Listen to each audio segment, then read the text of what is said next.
नमस्कार. मागच्या पिरियडमध्ये आपण बालकाचा विकास आणि स्वची जाणीव या विषयातील 5वा जो टॉपिक आहे, स्वतःतील शक्तिस्थानांचा शोध, या टॉपिकमध्ये स्वची जाणीव, स्वतःतील शक्तिस्थानांची ओळख का आवश्यक आहे, त्याचं महत्त्व काय, त्याची गरज काय आणि व्यवस्थापनाचे महत्त्व या उपघटकाचा आपण अभ्यास केला. आजच्या पिरियडमध्ये आपण स्वतःतील शक्तिस्थानामध्ये कोणकोणत्या अंगांचा विचार करायचा आहे, स्वतःमधील जी शक्तिस्थानं आहेत ती शक्तिस्थानं ओळखण्यासाठी काय करायचं आहे आणि विद्यार्थी आणि शिक्षकामध्ये कोणकोणते शक्तिस्थानं असणं आवश्यक आहे या उपघटकाचा आपण अभ्यास करणार आहे. आपण जे कार्य करत असतो त्या कार्याचा ठसा उमटवण्याचा आपण प्रयत्न करत असतो. मग यासाठी आपल्या स्वतःकडे कोणकोणते गुण आहेत, आपल्याकडे कोणती शक्तिस्थानं आहेत याची जर जाणीव झाली तर आपण ते कार्य आहे, आपण जे करणारं काम आहे ते आपण 100% गुणवत्तापूर्ण करणार आहेत. शारीरिक, मानसिक आणि सामाजिक या 3 अंगांचा आपल्याला विचार करायचा आहे. शारीरिक अंगामध्ये शारीरिक क्षमता, शारीरिक रचना, शारीरिक आरोग्य आणि शारीरिक समन्वय हे घटक येतात. पहा की आपल्याला नेहमी असं वाटतं किंवा थोडंसं कुठं आपल्या मनाविरुद्ध झालं, परीक्षेत कुठं कमी मार्क्स पडले किंवा सहजासहजी नोकरी नाही मिळाली तर आपण कुठंतरी रडत बसतो. पहा की माझ्याच बाबतीत असं का होतंय, आणि हा विचार जेव्हा मनात येतो तेव्हा स्वतःला एक प्रश्न विचारायचा की खरंच आपल्या बाबतीत असं होतं का, का परमेश्वराची आपल्यावर कृपा आहे. कारण हे जे शरीर आहे, ही शरीराची रचना आहे, आपल्याकडे असणाऱ्या क्षमता आहेत, आपल्याला दिलेलं परमेश्वराने जे आरोग्य आहे ते खऱ्या अर्थानं आपल्यातलं शक्तिस्थान आहे. पहा ज्यावेळेस आपल्याला एखाद्या अवयवाला इजा होते किंवा आपण 4थाच तुम्ही टॉपिक अभ्यासलाय पहा, विशेष बालकाचं शिक्षण, आणि या टॉपिकमध्ये अपंगत्व किती प्रकारचं असतं आणि ते अपंगत्व जर असेल तर त्यासाठी त्या मुलांना किती स्ट्रगल करावं लागतं, त्यांच्या शिक्षणामध्ये, त्यांच्या जीवनामध्ये किती समस्या निर्माण होतात आणि त्याच्यावर सुद्धा मात करून मुलं स्वतःची प्रगती कशी करतात याचा आपण अभ्यास केलेला आहे. पहा ज्यावेळेस अशा विशेष बालकांचा आपण अभ्यास करतो, त्याचं वाचन करतो किंवा अशी बालकं आपण समाजामध्ये पाहतो त्यावेळेस आपल्या हे लक्षात येतं की आपल्याकडं किती शक्ती आहेत, की परमेश्वराने किती आपल्याला हे चांगल्या गोष्टी बहाल केलेल्या आहेत, हे लाख मोलाचं आपल्याला शरीर दिलेलं आहे. ज्यावेळेस आम्हाला हे समजणार आहे त्यावेळेस आम्ही रडणार नाहीये तर लढणार आहे. पहा कारण ही जी अपंग मुलं आहेत, एखादा अवयव नसेल तरी सुद्धा ते रडत बसत नाहीत, तर किती चांगल्या पद्धतीने ते दुसऱ्या काही ज्या क्षमता स्वतःकडे आहे, जे कौशल्य आहे त्याचा वापर करतात आणि किती चांगल्या पद्धतीने जीवन जगतात. पहा आणि मग आमच्या लक्षात येतील की आपलं शरीर जे आहे, आपले जे शरीर रचना आहे किंवा आपल्याला मिळालेलं हे सगळं आरोग्य आहे, ह्या सगळ्याचा गोष्टीचा विचार करून आपण आपल्यातलं शक्तिस्थान जे आहे ते शोधण्याचा प्रयत्न करायचा आहे. मानसिक शक्तिस्थानं यामध्ये अभिरुची आहे, अभिवृत्ती आहे, अध्ययन क्षमता आहे, स्मरणशक्ती आहे. आता एखाद्या गोष्टीची किंवा एखाद्या कामाची आवड असणं हे सुद्धा शक्तिस्थानच आहे ना. आम्हाला जेव्हा एखादं काम करावं वाटतं, ते करण्याची इच्छा होती किंवा एखाद्या व्यक्तीबद्दल चांगलं वागावं ही वृत्ती निर्माण होणं हे सुद्धा काय आहे तर आपल्यातलं शक्तिस्थान आहे. पहा त्यानंतर अध्ययन क्षमता आणि स्मरणशक्ती हे जे घटक आहे त्याचं विद्यार्थ्यांमध्ये आणि शिक्षकामध्ये कोणकोणत्या शक्तिस्थानं असावेत हा जो घटक आहे त्याच्यामध्ये आपण हे डीपमध्ये पाहणार आहे. यानंतर पुढचा जो घटक आहे तो म्हणजे सामाजिक क्षमता. यामध्ये सहकार्यवृत्ती, समायोजन क्षमता, सामाजिक दृष्टिकोन. ज्यावेळेस आपल्याकडे ती शक्ती आहे याची जाणीव होणार आहे त्यावेळेस आनंद हा भोगापेक्षा त्यागात जास्त आहे ही वृत्ती आपल्यामध्ये निर्माण होणार आहे. पहा कारण बघा आपल्याला सकाळी भूक लागली, आपण जेवण करतो, एकदा आपण जेवण केलं तर परत आपल्याला जेवणाची गरज पडत नाही असं होत नाही, तर आपल्याला परत दुपारी भूक लागते, संध्याकाळी भूक लागते. आणि आज आपण काय जेवण केलंय ते कदाचित उद्या आपल्या लक्षात राहीलच असं नाही. पहा पण ज्यावेळेस एखादा व्यक्ती भुकेलेली आहे आणि अशा भुकेलेल्या व्यक्तीला आपण जर 4 घास दिले तर त्याचा जो आनंद आहे तो आनंद, त्याच्या चेहऱ्यावर येणारा ते जो आनंद आहे, तो ज्यावेळेस आपण पाहतो त्यावेळेस तो आनंद जो आहे तो आपल्या चिरकाळ स्मरणात राहणारा असतो पहा.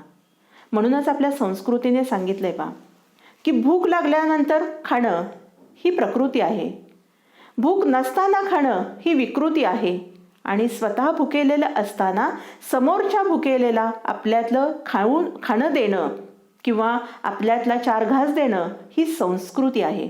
आणि ज्यावेळेस त्या संस्कृतीचं आम्ही जतन करणार आहे त्यावेळेस म्हणजे आपल्यामध्ये जर ते शक्तिस्थान असेल तर 100% आपण या संस्कृतीचं जतन करणार आहे पहा. मग आपल्याकडं हे शारीरिक, मानसिक आणि सामाजिक हे ज्या क्षमता आहेत त्या किती प्रमाणात आहेत की नाही यासाठी स्वतःचं आत्मपरीक्षण करता आलं पाहिजे आपल्याला. मग त्यासाठी आपण स्वतःला काहीतरी प्रश्न विचारायचे आणि त्याच्यातून आपण स्वतःचं आत्मपरीक्षण करायचं आहे पहा. कारण बऱ्याच वेळेस असं होतं, तुझं आहे तुझं पाशी परी तू जागा चुकलाशी, अशी अवस्था आपली होती की आपल्याकडे कोणकोणते गुण आहेत हेच आपल्याला समजत नाही. त्यामुळे आपण काय करू शकतो याची आपल्याला जाणीव होत नाही पहा. आणि म्हणून आपण स्वतःचं आत्मपरीक्षण करायचं. मग पहिला स्वतःला प्रश्न विचारायचा की मी कोणतं काम चांगल्या पद्धतीने करू शकतो पहा. भावी काळामध्ये तुम्ही जेव्हा शिक्षक म्हणून नोकरीला लागणार आहात त्यावेळेस जूनमध्ये किंवा मे महिन्यामध्ये वार्षिक नियोजन केलं जातं. या वार्षिक नियोजनामध्ये विविध वर्षभरामध्ये जे काही उपक्रम करायचे आहेत, राबवायचे आहेत, याचं नियोजन केलं जातं आणि प्रत्येक शिक्षकाकडं विशिष्ट एक घटक दिला जातो किंवा विशिष्ट एखादा उपक्रम जो आहे तो दिला जातो पहा. प्रत्येक शाळेमध्ये तुम्ही गेला तर एक चार्ट असतो पहा, त्याला वर्कलोड म्हटलं जातं किंवा कार्यभार तक्ता म्हटलं जातं. थोडासा हा शब्द जो आहे तोच माझ्या कुठंतरी मनाला खटकतो, वर्कलोड किंवा कार्यभार. आपण जे काम करतो त्या कामाचा ज्यावेळेस आम्हाला लोड वाटतो किंवा भार वाटतो, ओझं वाटतं, त्यावेळेस ते काम आम्हाला आनंद देणारं नसतं. म्हणून आपण कधीही काम करत असताना मला एवढा वर्कलोड आहे किंवा मला एवढा कार्यभार आहे हा शब्दप्रयोग आपण शक्यतो टाळायचा. कारण ज्यावेळेस ते काम लोड आहे हाच विचार आपल्या डोक्यात येणार आहे तेव्हा त्या कामापासून आम्हाला आनंदच मिळणार नाही. म्हणून काम करत असताना की मी कोणतं काम योग्य पद्धतीने करू शकते किंवा शकतोय याचा आपण स्वतः विचार करायचा आहे पहा. आणि या गोष्टीचा विचार हा मुख्याध्यापक आहेत त्यांनीही सुद्धा करायचा आहे. कारण नियोजन करत असताना समजा एखाद्या शिक्षकांनी कधीच तो ग्राउंडवर गेलेला नाहीये आणि अशा शिक्षकाकडं जर तुम्ही स्पर्धेचं नियोजन दिलं किंवा क्रीडा स्पर्धा तुम्ही भरवायचा म्हणून सांगितलं तर ते 100% यशस्वी होतीलच असं नाही. त्याचं कारण ती क्षमता जर नसेल तर ते काम व्यवस्थित पूर्ण होणार नाही. असं जर क्षमता नसताना काम दिलं तर ते लोड वाटणार आहे पहा. आणि त्या कामातून जर त्या स्वतः शिक्षकाला आनंद मिळत नसेल तर त्या कामातून विद्यार्थ्यांनाही आनंद मिळणार नाही. म्हणून आपल्या स्वतःकडं कुठली क्षमता आहे तर आपल्याला ते सांगता आलं पाहिजे. जर आपल्याकडे क्रीडा स्पर्धेचं ते क्षमता आपल्याकडे नाही आहे, आपण सांस्कृतिक कार्यक्रम व्यवस्थित करू शकतो तर आपल्याला ते सांगता आलं पाहिजे. किंवा एखाद्या बौद्धिक स्पर्धेचं नियोजन आपण योग्य पद्धतीने करू शकतो असं वाटत असेल तर ते आपल्याला सांगता आलं पाहिजे पहा. आता काही जण म्हणतील जर कुणाकडे काहीच नसेल तर त्यांना असं सोडायचं का? करणारं करतं आणि थांबणारं थांबतायत. पण त्या त्रुटी आहेत ते आपण पुढच्या पिरियडमध्ये पाहणार आहे. जर त्या क्षमताच नसेल तर काय करायचं पहा. पण असताना आपल्याला त्या ओळखता आल्या पाहिजेत आणि त्या ओळखून आपण त्याचा वापर करायला पाहिजे. त्यानंतर पुढचं आहे की माझ्या व्यक्तिमत्वामध्ये कोणकोणते गुणवैशिष्ट्य आहेत, इतरांना आकर्षित करणारे, इतरांनी प्रभावित होणारे अशी गुणवैशिष्ट्य माझ्यामध्ये काय काय आहेत हा प्रश्न आपण स्वतःला विचारायचा आहे पहा. कारण व्यक्तीकडे अनेक गुणवैशिष्ट्य असतात. 9वी आणि 10वीला पर्सनॅलिटी डेव्हलपमेंट हा विषय सुरू केलेला आहे पहा. त्याच्यामध्ये तेच कारण आहे की आपल्या पर्सनॅलिटीमध्ये किंवा आपल्या व्यक्तिमत्वामध्ये कोणकोणते गुण आहेत आणि कोणकोणते दोष आहेत याची आपल्याला जाणीव व्हायला पाहिजे. व्यक्तीचा स्वभाव जो आहे तो अनेक प्रकारचा असतो पहा. काही व्यक्ती सकारात्मक दृष्टीच्या असतात, काही नकारात्मक दृष्टीच्या असतात, काहींकडे समायोजन क्षमता खूप चांगली असते, काही सतत रडगाणं गाणारे असतात. अशा वेगवेगळ्या व्यक्तिमत्व, अशा वेगवेगळ्या स्वभावाच्या व्यक्ती ज्या आहेत त्या व्यक्तीने आपल्या स्वतःची ओळख किंवा आपण स्वतः काय आहे हे ओळखता आलं पाहिजे. आणि ते जर ओळखलं तर 100% आपल्याला काय करता येतं तर आपलं कार्य जे आहे ते यशस्वीपणे करता येतं. इतरांना आकर्षित करणारे, इतरांना प्रभावित करणाऱ्या काही गोष्टी माझ्याकडे आहेत का, हा प्रश्न आपण स्वतःला विचारायचा आहे. कारण प्रत्येकाला जीवनात असं वाटतं की प्रत्येक वेळेस मला प्रत्येक गोष्ट सांगितली पाहिजे आणि मला विचारलं पाहिजे, प्रत्येक कामात माझा सल्ला घेतला पाहिजे. ही भावना प्रत्येकाच्यात असते. फक्त त्यावेळेस आपण स्वतःला मनात प्रश्न विचारायचा की इतरांनी मला काहीतरी विचारावं असं माझ्याकडे कोणता गुण आहे, माझा सल्ला इतरांनी घ्यावा आणि त्याच्यापासून समोरच्याला फायदा होणारं असं निर्णय क्षमता माझ्यामध्ये आहे का. आणि जर असेल तर आपल्याला लोकांना सांगावं लागत नाही, तर लोक 100% आपला सल्ला घ्यायला येणार आहेत. किंवा काही व्यक्ती स्वभावाने अशा असतात खूप सकारात्मक दृष्टीने त्या वागत असतात. जीवनामध्ये कितीही कुणाला टेन्शन असू देत, कितीही काही प्रॉब्लेम्स क्रिएट झाले आणि अशा व्यक्तीच्या आपण सानिध्यात गेल्यानंतर ती व्यक्ती अतिशय योग्य पद्धतीने ती समस्या हाताळते आणि आपल्याला आपला ॲटिट्यूड जो आहे तो पॉझिटिव्ह करते. अशा व्यक्ती, मग आपला स्वभाव असा आहे का. किंवा काही व्यक्ती ज्या आहेत त्या नकारात्मक, सतत नकारात्मक विचार करणाऱ्या असतात. कितीही तुम्ही चांगलं त्या व्यक्तीला सांगितलं तरी ती व्यक्ती नकार घंटाच वाजवते. मग अशा व्यक्तीच्या सहवासात गेल्यानंतर आपली प्रगती होती का अधोगती होती हे आपल्याला समजायला पाहिजे. त्यानंतर काही व्यक्ती ज्या आहेत त्या काही व्यक्ती सतत स्वतःबरोबर इतरांची प्रगती करण्याचा प्रयत्न करत असतात. सतत पॉझिटिव्ह काहीतरी चांगल्या गोष्टी सांगत असतात. नवीन नवीन वेगळं काहीतरी अशा व्यक्तींच्या सहवासातून शिकण्यासारखं असतं. तर काही व्यक्तींच्या सहवासात सतत एकमेकावर टीका करणं, दुसरं कुणाचं तरी काहीतरी सांगणं आणि इतरांना नावं ठेवणं, इतरांचे दोष काढणं, या अशा प्रवृत्तीची ही लोक असतात. मग आपल्याला हे ओळखता आलं पाहिजे की आपला स्वभाव कसा आहे. ज्यावेळेस आपल्याला हे ओळखता येणार आहे की आपली स्वभाव कसा आहे, आपलं व्यक्तिमत्व कसं आहे, त्यावेळेस आपल्या हे लक्षात येणार आहे की आपण आपल्यामध्ये बदल करायचा आहे का, किंवा आपण समाजाला हवं असं वाटतंय का, आपल्यामुळे समाजाला त्रास होतोय का, आपल्यामुळे समाजाला चांगलं काही मिळतंय का. कारण आनंद, दुःख, सकारात्मकता, नकारात्मकता ह्या सगळ्या ज्या गोष्टी आहेत त्या सगळ्या गोष्टी संसर्गजन्य आहेत. आपण जर वर्गामध्ये अतिशय आनंदी वृत्तीने, अतिशय सकारात्मक दृष्टीने आपण वर्गामध्ये प्रवेश केला आणि समोर बसणारे जे काही 50 विद्यार्थी आहेत त्या विद्यार्थ्यांना आनंदी वातावरणामध्ये, आपण मनाने आनंदी आहे त्यामुळे आपण आनंदी वातावरण निर्माण करणार आहे आणि त्या आनंदी वातावरणामध्ये जर अध्यापन केलं तर आपल्या वर्गातल्या मुलांचं अध्ययन जे आहे ते चांगलंच होणार आहे. 50 मुलांना आपण आनंद वाटण्याचं काम करणार आहे. पण ज्यावेळेस आपण चिडलेला असतो, रागावलेला असतो, दुःखी असतो, ताणतणावामध्ये असतो आणि अशा वातावरणामध्ये ज्यावेळेस आम्ही वर्गात प्रवेश करतो त्यावेळेस आम्ही त्या वर्गातलं वातावरण जे आहे ते सगळं कलुषित करतो. त्या वर्गामध्ये विद्यार्थी घाबरलेल्या अवस्थेत असतात आणि अशा अवस्थेमध्ये मुलांचं अध्ययन चांगलं होत नाही. म्हणून शिक्षकाने वर्गात जाताना नेहमी आनंदी वृत्तीने वर्गात जायचंय. सगळ्याला त्रास आहे, सगळ्याला टेन्शन आहे. समर्थांनी म्हटलंच आहे, जगी सर्व सुखी असा कोण आहे. आणि दुर्दैवाने याचं उत्तर कोणीच नाहीये. मग जो काही त्रास आहे, ते जे काही दुःख आहे ते वर्गाच्या बाहेर ठेवायचंय आणि वर्गात प्रवेश करताना मात्र की आपण त्या मुलांच्या समोर हसतमुख जायचंय, आनंदाने त्या मुलांना अध्यापन करायचंय. म्हणजे मुलांचं अध्ययन जे आहे ते सुकर होणार आहे. कारण स्वतःतील शक्तिस्थानं जेव्हा आपल्याला कळतात त्यावेळेस जी भावना निर्माण होते त्या भावनेमुळे जे काम करतो त्या कामामध्ये शारीरिक सहजता येते. बघा, वर्गामध्ये जर तुम्ही विचारलं की कुणाला छान रांगोळी काढता येते, कुणाचं अक्षर चांगलं आहे, कोण चांगलं बोलू शकतं, ज्याच्याकडे हे गुण आहेत ती व्यक्ती अतिशय कॉन्फिडन्सने पुढे येते. ती सहज सांगू शकते, मॅडम मी रांगोळी काढते, 10 मिनिटात मी रांगोळी काढते, मी व्यवस्थित फलकलेखन करू शकते. का तर तो गुण, ते वैशिष्ट्य तिच्याकडे असतं. जी गृहिणी चांगला स्वयंपाक करते ती कुठेही शेजारी पाजारी गेली, नातेवाईकांच्यात गेली तरी ते किचन स्वतःच्या ताब्यात घेते. का तर तिला तो कॉन्फिडन्स असतो की मी चांगल्या पद्धतीने स्वयंपाक करू शकते.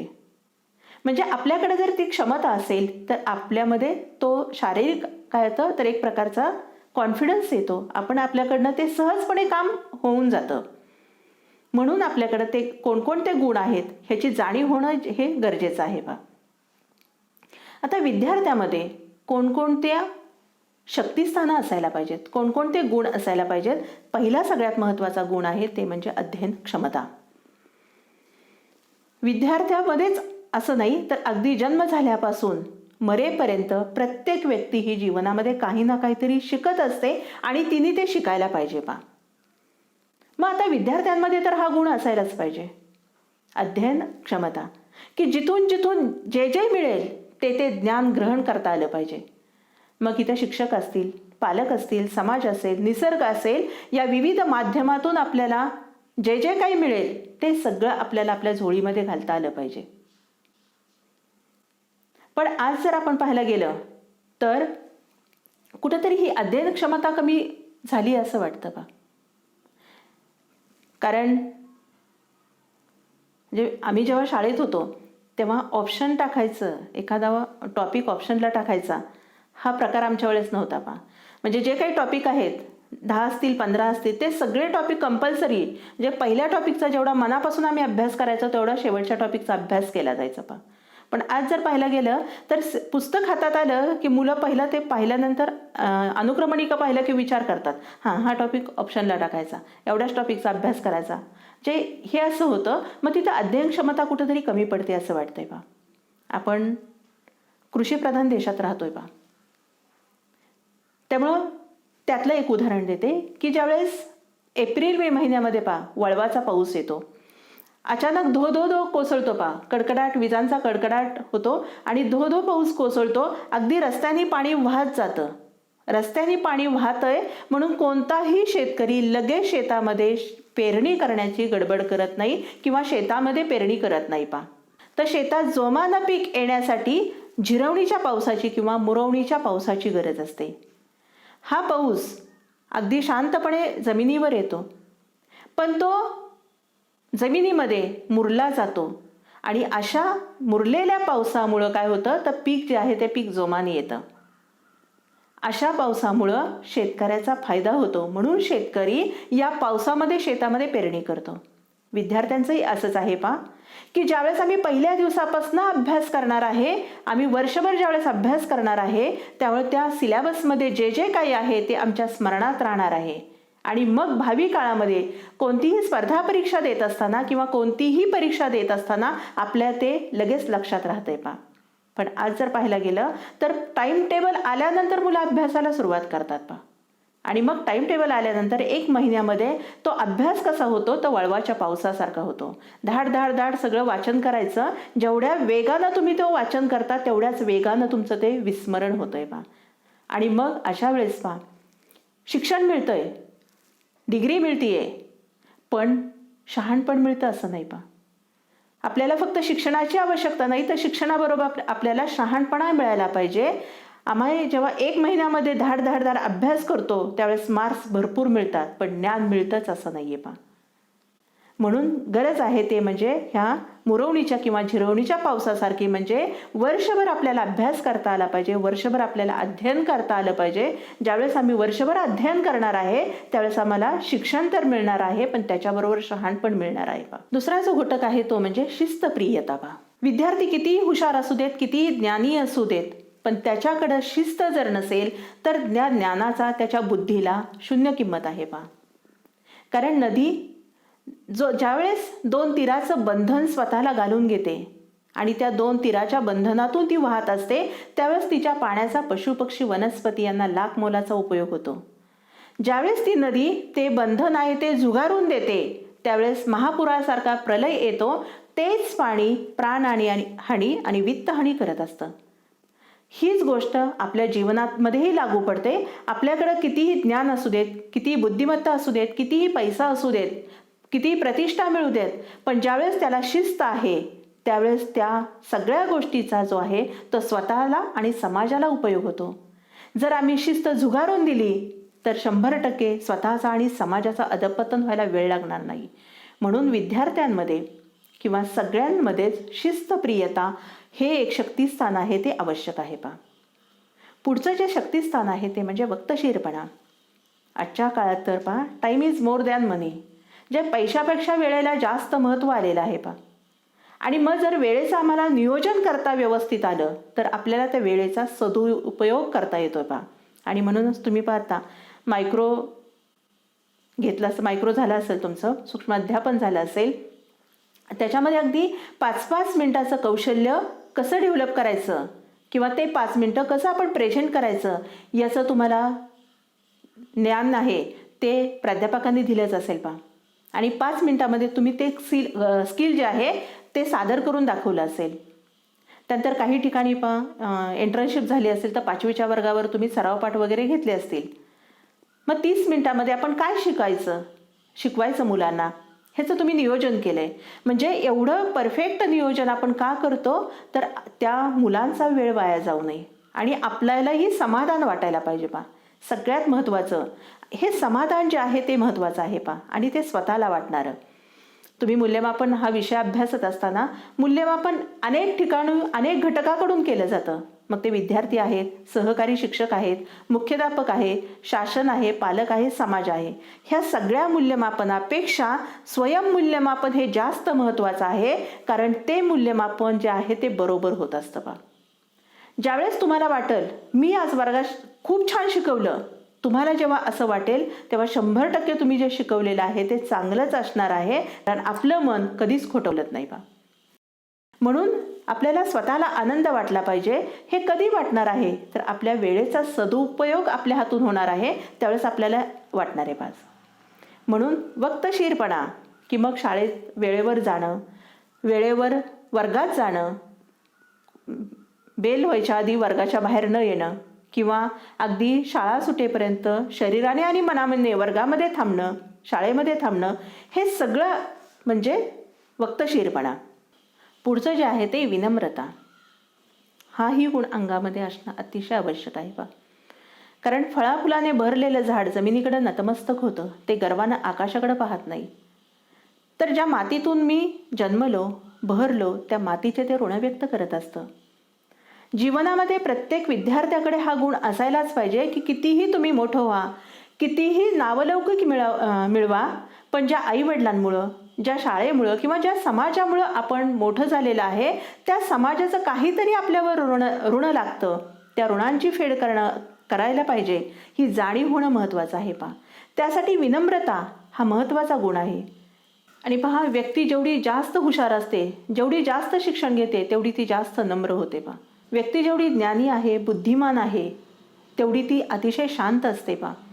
कितीतरी थोर व्यक्ती जे आहेत, आपण त्यांचं जर व्यक्तिमत्व पाहिलं तर अतिशय शांतपणे या व्यक्तीने जीवन नम्रपणे या व्यक्तीने जीवन जगलेलं आहे पहा. कारण समुद्राचं पाणी अफाट पाणी असतं, पण एक शांतपणा असतो. आणि मराठीत म्हणच आहे, उथळ पाण्याला खळखळाट फार. तर असं जीवन विद्यार्थ्यांना जगायला लावायचं नाही आहे. तर विद्यार्थ्यांमध्ये नम्रता जो आहे तो या गुणांचे विकास आपल्याला करता आला पाहिजे. ती क्षमता जी आहे, ती क्षमता, ती शक्ती जी आहे ती विद्यार्थ्यांकडे असायला पाहिजे. आत्मविश्वास. जर विद्यार्थ्यांकडे आत्मविश्वास जर असेल तर कोणतीही अशक्य गोष्ट जी आहे ते विद्यार्थ्यांकडनं शक्य होणार आहे, कारण त्याच्याकडे तो तेवढा विश्वास असतो पहा. जर आत्मविश्वासच डळमळीत झाला तर अगदी कितीही हुशारी असेल तरी सुद्धा ती व्यक्ती काम करू शकणार नाही पहा.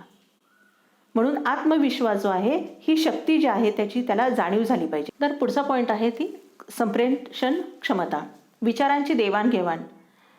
मनुष्य हा समाजशील प्राणी आहे, त्यामुळं आपल्याला आपल्यामध्ये जे काही मन आहे, आपल्याला भावना आहेत, आशा आहेत, अपेक्षा आहेत, जसं आपल्याला हे सगळं आहे तसं समोरच्या व्यक्तीला पण हे सगळं आहे पहा. आम्हाला विचारांची योग्य पद्धतीने देवाणघेवाण करता आली पाहिजे. आणि आज कुठंतरी ह्यालाच आपण कमी पडलो आहे की आपल्या सगळ्यांना धरण माहिती आहे पहा. धरणामध्ये पाणी साठलं जातं, पण त्या धरणामध्ये पावसाळ्यामध्ये जर जास्त पाणी साठलं तर त्या धरणाचे दरवाजे उघडले जातात. का? तर जर पाणी खूप झालं तर त्या धरणावर प्रेशर येण्याची शक्यता असते आणि कदाचित भूकंप होण्याची शक्यता असते पहा. म्हणून त्या धरणाचे दरवाजे उघडले जाते. आमच्या मानवी शरीराचंही असंच आहे पहा की परमेश्वराने आपल्याला 2 डोळे दिलेले आहेत आणि 1 तोंड दिलेलं आहे पहा. आमच्यामध्ये जे काही सुखदुःख आहे ते आम्हाला सांगता आलं पाहिजे. ते सांगताना कदाचित आमच्या डोळ्यातून आनंदाश्रू किंवा दुःखाश्रू येतील, यामध्ये वेगळं काही नाही पहा. किंवा आम्हाला बोलता आलं पाहिजे, आम्हाला समोरच्याला हे सगळं सांगता आलं पाहिजे. पण दुर्दैवाची गोष्ट अशी की आज आम्हाला जर आनंद झाला तर तो कुणाला सांगायचा यासाठी ऐकायला माणसाकडे वेळ नाहीये. आणि जर दुःख झालं तर एखाद्याच्या खांद्यावर डोकं ठेवून रडायचं म्हटलं तर ते खांदेच आज नाही आहेत पहा. आणि म्हणून माणसाला अनेक जे शारीरिक व्याधी किंवा मानसिक व्याधी जे होतात त्याचं कारणच हे आहे की सुखदुःखाची आपल्याला देवाणघेवाण करता येत नाहीये पहा. म्हणून ही जी शक्ती आहे की संप्रेषण शक्ती, आपल्याला इतरांचं मत ऐकून घेता आलं पाहिजे आणि आपले जे विचार आहेत ते आपले विचार, आपलं सुखदुःख हे इतरांना सांगता आलं पाहिजे याची जाणीव जी आहे ते विद्यार्थी दशेमध्येच विद्यार्थ्यांना करून द्यायची. आणि म्हणूनच विविध आपण स्पर्धांचं किंवा समाजसेवा असेल, कार्यानुभव असेल, विविध स्पर्धांचं आयोजन आणि नियोजन करतो. याचं कारणच हे आहे की विद्यार्थ्यांमध्ये सहकार्य वृत्ती जी आहे ती निर्माण करायची आहे. लहान मुलांना पण ह्या गोष्टीची जाणीव जास्त असते पहा. बघा, जर रिझल्ट लागला, थोडेसे मार्क्स वगैरे कमी पडले तर मुलं लगेच वडिलांना तो रिझल्ट आईवडिलांना दाखवत नाही. आईवडिलांचा मूड कसा आहे ते पाहिलं जातं आणि मग त्याच्यावरून ते तर्क लावतात की आई वडील आपल्याला रागवतील का, मारतील का आपल्याला शाबासकी देतील, आणि मग त्याच्यावर ते रिझल्टवर सही घेतात. किंवा पैसे पाहिजे असेल तरी सुद्धा आईवडिलांचा मूड पाहिला जातो आणि मग पैसे मागितले जातात पहा. म्हणजे ही तर्क क्षमता जी आहे, ही तर्क क्षमता ती पण एक शक्ती आहे की कोणत्या वेळेस कोणतं कार्य करायचं, कोणत्या वेळेस काय बोलायचं हे सुद्धा आपल्याला समजलं पाहिजे. आकलन क्षमता हे शक्तिस्थान आहे पहा की एखादा घटक शिकवला, काही मुलांच्या पटकन तो लक्षात राहतो, काही मुलांना तो अनेक वेळा सांगावा लागतो पहा. मग ती आकलन क्षमता जी आहे, जर एखाद्याला पटकन समजत असेल तर त्यांनी आपली आकलन क्षमता, आपली ग्रास्पिंग पॉवर चांगली आहे असं ठरवायचं आहे. आणि त्याच्या जोरावर तो विद्यार्थी जो आहे तो आपल्या कोणकोणत्या स्पर्धा परीक्षा असेल त्याच्यामध्ये तो यशस्वी होऊ शकतो. त्यानंतर शेवटचा जो आहे तो श्रमप्रतिष्ठा, सगळ्यात महत्त्वाचा घटक आहे पहा. कोणत्याही शिक्षणाने कधी श्रमाला कमी लेखलेलं नाही पहा. पण आज बऱ्याच वेळेस असं होतं पहा की मुलं शिकतात आणि मुलं जेवढी जास्त शिकतील तेवढं श्रमप्रतिष्ठा किंवा कष्टाचं काम करणं हे त्यांना कमीपणाचं वाटतं. आज जर पाहायला गेलं तर कुठंतरी वाईट वाटतं पहा की शेतामध्ये काम करायला शेतमजूर मिळत नाहीत म्हणून जादा मजुरी दिली जाते आणि आईवडील जादा मजुरी देऊन शेतात कामाला मजूर आणतात आणि घरात तरुण एखादा मुलगा असतो तो कुठंतरी मोबाईलचा, टीव्हीचा आहारी गेलेला असतो, दिवसभर घरामध्ये बसून असतो, पण शेतात जायचं तो धाडस करत नाही किंवा शेतात जाणं त्याला कमीपणाचं वाटतं पहा. कोणत्याही शिक्षणाने कधीच सांगितलं नाही की तुम्ही हे काम करू नका पहा. त्या कामाची प्रतिष्ठा आपण स्वतः निर्माण करायची. त्या कामामध्ये आपण जेव्हा स्वतःला आनंद मानणार आहे त्यावेळेस ते काम कमी प्रतीचं आहे असं आपल्याला कधीच वाटणार नाही पहा. ती एक शक्तीच आहे पहा. आपण चमत्कार केल्याशिवाय समाज आम्हाला नमस्कार करणार नाही आहे पहा. चमत्कार म्हणजे जादूटोणा वगैरे नाही. तर आपलं कार्य असं असायला पाहिजे की आपण कितीही शिक्षण घेतलं तरी जेवढं आपण नोकरी करताना आपल्याला आनंद वाटतो तेवढाच आनंद जर आपल्याला शेतात जायला लागला तर शेतातलं काम करतानाही आपल्याला तेवढाच आनंद वाटला पाहिजे. आपल्याला घरातलं काम करावं लागलं सगळं तरी ते काम करताना आम्हाला तो आनंदच वाटला पाहिजे. प्रत्येक कामामध्ये जेव्हा आम्हाला स्वतःला आनंद वाटणार आहे त्यावेळेस त्या कामातून मिळालेला आनंद आपण इतरांना देणार आहे पहा. म्हणून श्रमप्रतिष्ठा हे जे आहे ते एक शक्तिस्थान आहे, त्याची आपल्याला ओळख व्हायला पाहिजे. ह्या सगळे जे घटक आहेत ह्या सगळ्या घटकांची आपल्याला जेव्हा ओळख होणार आहे त्यावेळेस आपण आपल्यातले जे हे गुण आहेत त्या गुणांचा वापर करणार आहे आणि आपलं कार्य जे आहे ते यशस्वीपणे पूर्ण करणार आहे. ज्यावेळेस आपल्याला वाटेल मी कुठंतरी कमी आहे आणि माझ्यापेक्षा इतरांकडे हा गुण जास्त आहे तर कदाचित आपण तो गुण आपल्यामध्ये अजून येण्याचा प्रयत्न करणार आहे आणि स्वतःचा विकास करणार आहे पहा. म्हणून आपल्याला स्वतःला ओळखता आलं पाहिजे आणि आपल्यामध्ये कोणते दोष आहेत हेही आपल्याला समजलं पाहिजे. आता जसं विद्यार्थ्यांमध्ये कोणकोणते क्षमता असणं आवश्यक आहे याचा आपण अभ्यास केला. पुढच्या घटकामध्ये शिक्षकाकडे कोणकोणते शक्तिस्थान असायला पाहिजेत या घटकाचा आपण अभ्यास करणार आहे. आज जो घटक घेतलेला आहे त्या घटकावर स्वचिंतनासाठी तुम्हाला प्रश्न देते पहा. स्वची जाणीव ही संकल्पना स्पष्ट करून स्वतःत असणाऱ्या शारीरिक आणि मानसिक शक्तिस्थानांचा उदाहरणासह स्पष्टीकरण द्या.